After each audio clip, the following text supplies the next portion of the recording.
Mm, So we know that General Chiwenga he recently gave a speech when there was his one of his comrades died. So we want to take some key things from that video. Let me just play it for you. General Chiwenga calls for unity, at the same time he calls out corruption. But what he does, he recognizes Vision 2030, but he does not put Emmerson Mnangagwa in that vision. So you can listen to the video on yourselves what General actually says.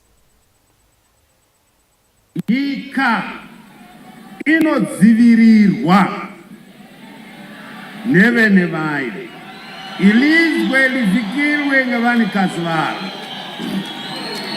No one is going to come and defend our country except ourselves. A loud and clear no to corruption by whomsoever.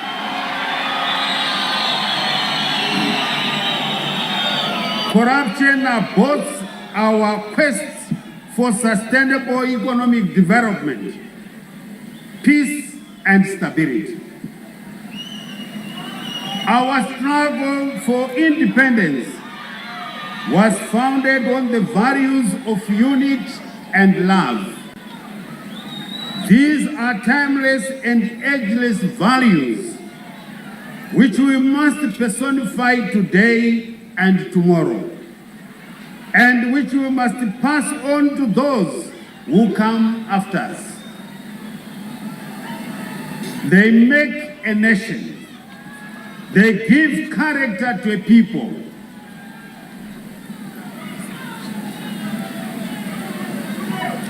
Above all, they make us winners in every sphere of human endeavor.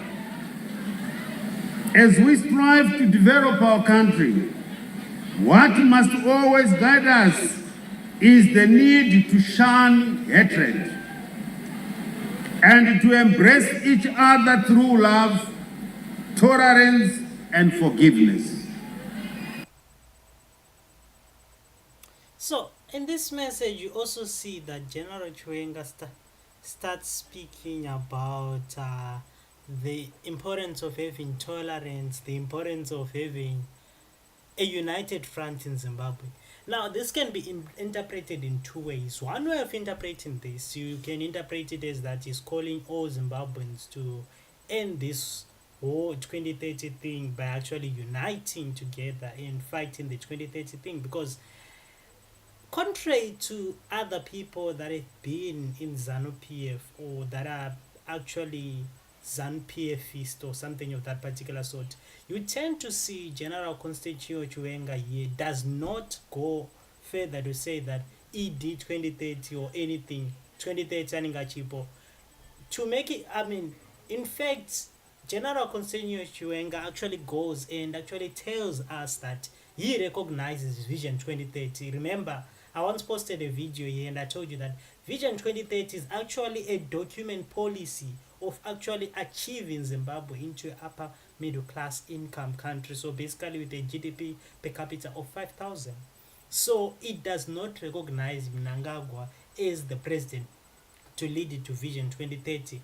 And also another thing is that it promotes constitutionalism. Now, General Constantino Chiwenga in this same video, he comes and he tells us that, listen, one other thing that you have to understand or that you have to get is that Mnangagwa, or one other thing that he tells us is that it's not only that Mnangagwa is out of touch with reality, but it's an issue of Mnangagwa not being there himself to complete the Vision 2030. And he tells Mnangagwa, like, you have said, he doesn't say it directly, but he said that Mnangagwa tells you that a country is built by its children. Like, nyika inovakwa nevana vayo. He acknowledges him for that. But what he does next is something that is important. He says that a country is defended by its own children. And if you look across ZANU-PF media and the people that are opposed to the ED 2030 mantra, you tend to see that they are they are anti-Emmerson Mnangagwa. Is this Mambara Sami? How are you? What are you saying, my man? Anyways, what we are saying is that you tend to see that Mnangagwa himself is being defied by Chiwenga, especially when he was asking about the ED 2030, whether it's going to go or whether it's going to go any way further. So let's listen to him again here.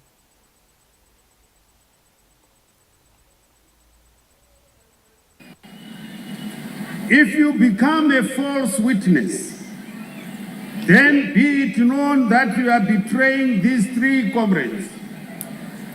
We are laying to rest today over 50,000 Zimbabweans, combatants, Mujibas and Chimbuindos, and our parents and children during the War of Liberation. Lest we forget. Lack of respect for each other and pet jealous are mortal sins, which cannot be forgiven here on earth and in heaven. We should respect one another and continue to be guided by the ethic of Ubuntu, taking cognizance of the fact that every worked the land with their hearts and minds. They fought hunger. So, if we pause the video for a little bit here, what we get to understand now from what the general is saying is that the ED20 is that like ED and these people, they need to start showing respect and actually respecting Zimbabweans is people Zimbabweans, but he's actually trying to say that respect us other people within ZANU-PF. One thing that you can notice from the General Chiwenga faction is that these people seemingly to be calling all Zimbabweans to be uniting against this idea of an ED 2030. And here is trying to remind them of the contract that they had in 2017 that you can't betray us now. If you remember, there was once an interview that this guy, what is this, Dara Mhlanga or something, he had with one of the war veterans and said that our agreement was that one of us must be in there. One of us, which is Chiwenga, one of us generals, or one of us military men or veterans must be in must be in the state house, and we are going to fight it. And Chiwenga is seemingly conveying that message. Achita akomana iti respectani, tukuda peace, tukuda unyararo. We need transformative politics. So therefore, Chiwenga is denouncing ED 2030. And at this point, one has to wonder is that, does ED have actually the power to implement? I would say no. Number one, you need to realize a few, like the following things. Number one, ED, it makes more sense for him to actually start saying ED 2030 in 2027, for example, like in 2026 leading to 2027. At that time he can get more vote for this ED 2030. The reason it started now, it's Winkler Chivayo and his cronies that were corrupt around him. They got caught with the, what is this, with the hand in the cookie jar, or they got caught red-handed with corruption. But now within ZANU-PF, there are calls to denounce Mnangagwa.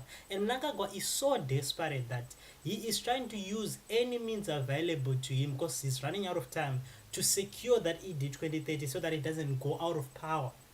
It doesn't go out of power. Therefore, that's why you want to even jump the 2028 elections, because should he go through the 2028 elections, he might win the referendum, but he might be out by the 2028 elections. Another thing that we tend to see as well, it's the issue of what is this? Is the issue of ED himself now trying to buy. He didn't try to buy. He owns Triple C. That's the truth.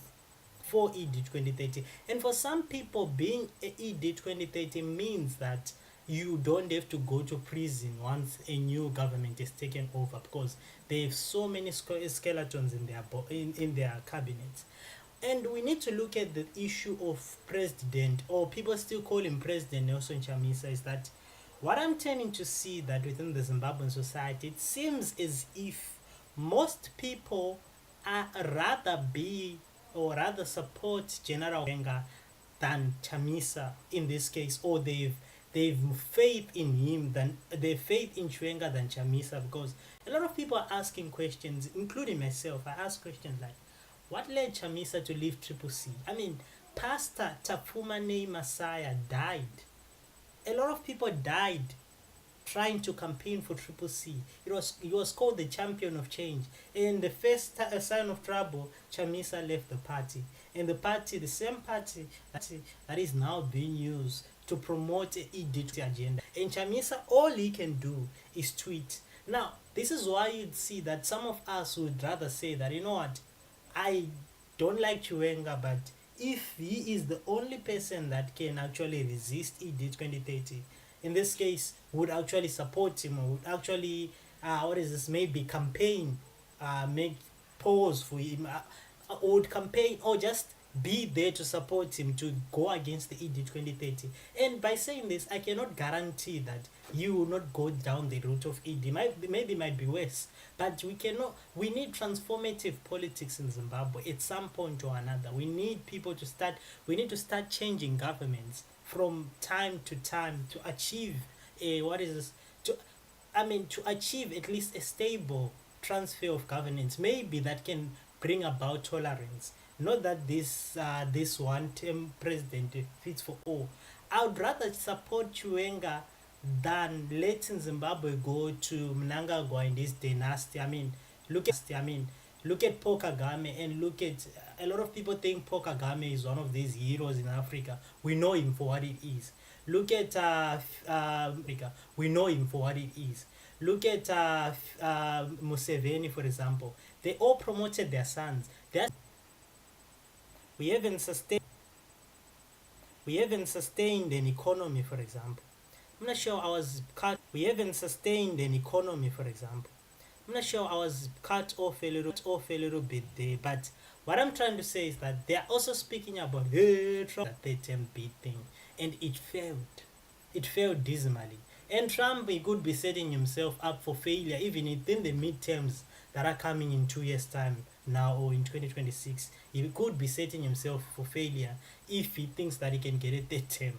But however, moving back to Zimbabwe, we do need change, and we cannot let Zimbabwe go to Mfidi dynasty. We cannot let Zimbabwe go to other people, even if the change happens within ZANU-PF. Because let's be honest, what are the alternatives that are in opposition? The opposition that we have needs a revolution within itself. Because you can't tell me that we have Douglas Monzora, yes, his own party. At some point we had Thokozani Kupe, at some point we had Beat, his own party, at some point now we had Chamisa, and at some point we had about 5 opposition parties. But we have one enemy, and we all recognize that is the enemy. We need to have an opposition that is standing against ZANU-PF.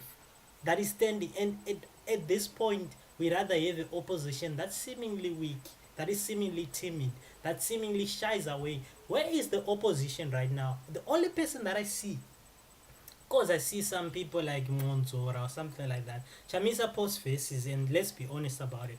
But the only person that I see that is actually trying to post something is Fadzaime Maheria. Varakashi are scared of it. At least what she does at some point, it does give them competition. But other than that, I see verses after verses, and we have to admit, opposition on its own, it's flawed. We also have this so-called guy that is called Jacob Mapfume. Look at what Harare has become under him. I know that ZANU-PF is responsible for the disbursement of funds, but does he cry out or call or praises ED? So, in order for us to have a transformative politics, first opposition needs to build a stable house on stones, not a stable house on on sand. That's the only way we can oppose ZANU-PF. Otherwise, for us right now, the ones that are very anti ZANU-PF and also anti-ED Mnangagwa's expansion into power would rather stand with the general in this case. Listen to him again. By contributing to the gross domestic product, security efforts. A nation which cannot secure its stomach cannot safeguard its sovereignty.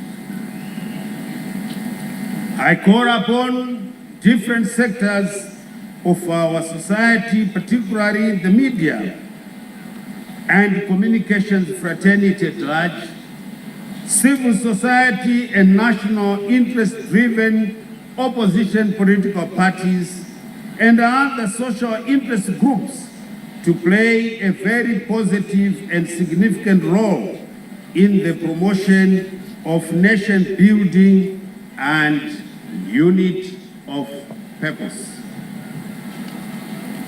We are all Zimbabweans, and we should take pride in one national anthem and one national flag. Through the visionary and astute leadership of His Excellency, the President of the Republic of Zimbabwe and Commander-in-Chief of the Zimbabwe Defense Forces, Comrade Dr. Emmerson Mnangagwa, we must remain united as Zimbabweans, pulling in one direction for the purpose of attaining peace, security, and prosperity. Despite our divergent political views, we should always remember that we are one people who should be guided by the ethic of transformative politics, where tolerance, forgiveness, and Ubuntu precedence in our quest to build a prosperous, secure, and stable Zimbabwe that we will continue to be patriotically proud of.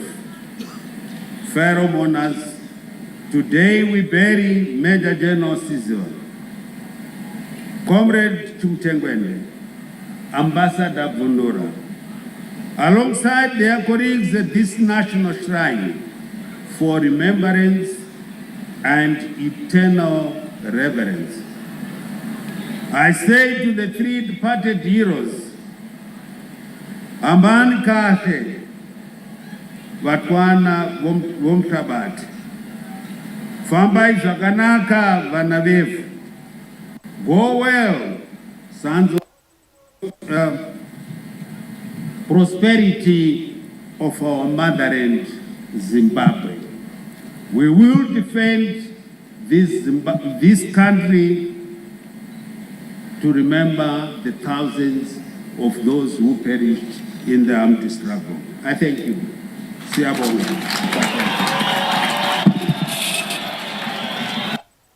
Okay, I think that last line was one of the most important lines. We will defend this motherland, Zimbabwe.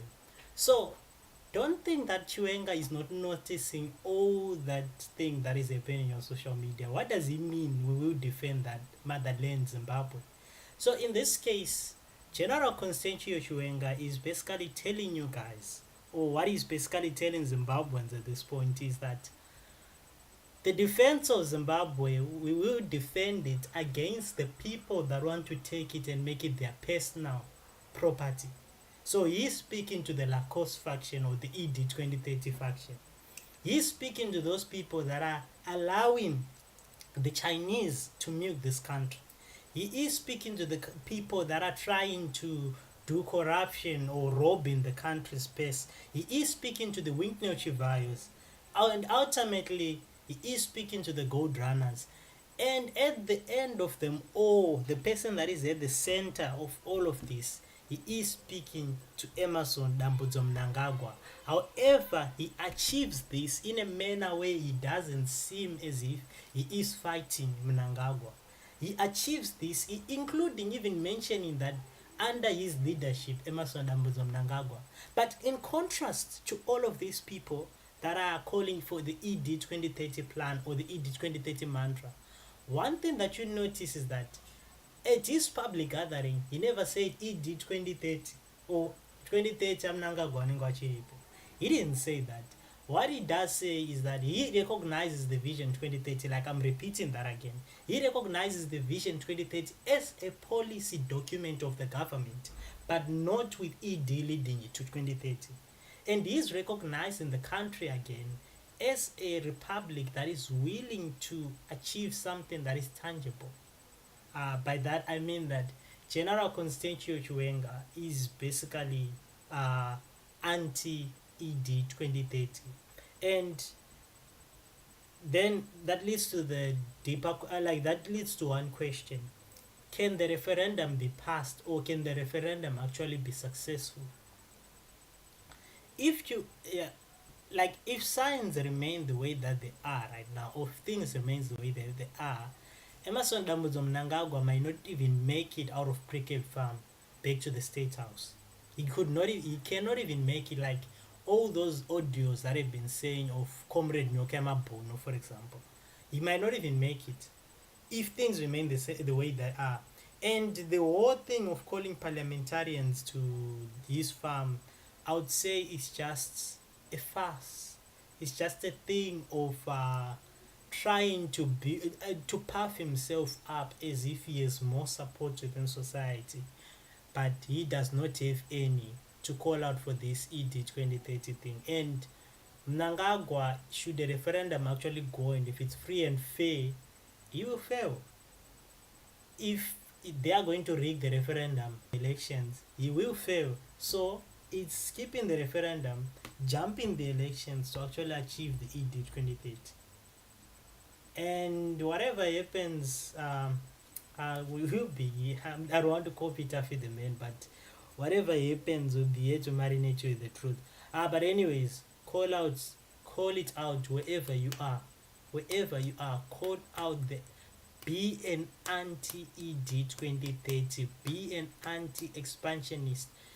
ED's son cannot be ruling us. That guy will be 40 by 2028. He can just be the president. That's easy. In fact, while ED might not succeed with the referendum, his son could actually, by the time he's 40 by 2028, one of his sons could be a general and the other could be a president. And by that time, it will be difficult to actually overthrow them. So don't just fight the referendum, but also fight the ED 2030. And ZANU-PF, if they're smart, they would stop singing this